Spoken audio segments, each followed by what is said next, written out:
12 రాసుల్లో పుట్టిన జాతకులు రాశి ప్రకారం ఏ దేవునికి ఏ తాంబూలం సమర్పించి వేడుకుంటే సుఖ సంతోషాలు చేకూరుతాయో తెలుసుకుందాం.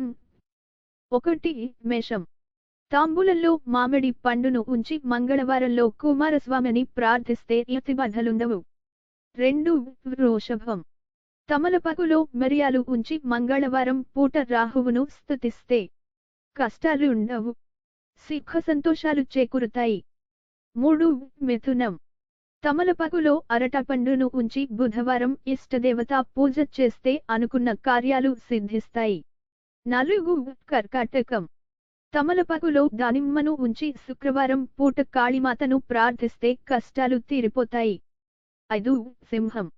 తమలపాకులో అరటిపండును ఉంచి గురువారం ఇష్టదేవత పూజను చేయాలి. 6. కన్యారాశి. తమలపాకులో మిరియాలు ఉంచి గురువారం ఇష్టదేవత పూజ చేస్తే దుఃఖం దూరమవుతుంది. 7. తులారాశి. తమలపాకులో లవంగంను ఉంచి శుక్రవారం పూట ఇష్టదేవతను స్తుతిస్తే అనుకున్న కార్యాలు సిద్ధిస్తాయి. 8. వృశ్చికం. తమలపాకులో ఖర్జూర పండును ఉంచి మంగళవారం పూట ఇష్టదేవతను పూజిస్తే ఈతబాధలు తొలగిపోతాయి. 9. ధనుస్సు. తమలపాకులో కల్కండను ఉంచి గురువారం పూట ఇష్టదేవతను పూజించినట్లయితే సుఖ సంతోషాలు చేకూరుతాయి. 10. మకరం.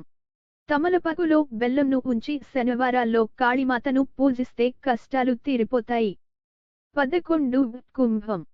తమలపాకులో నెయ్యిని ఉంచి శనివారం పూట కాళీమాతను పూజించినట్లయితే దుఃఖాలు తొలగిపోతాయి.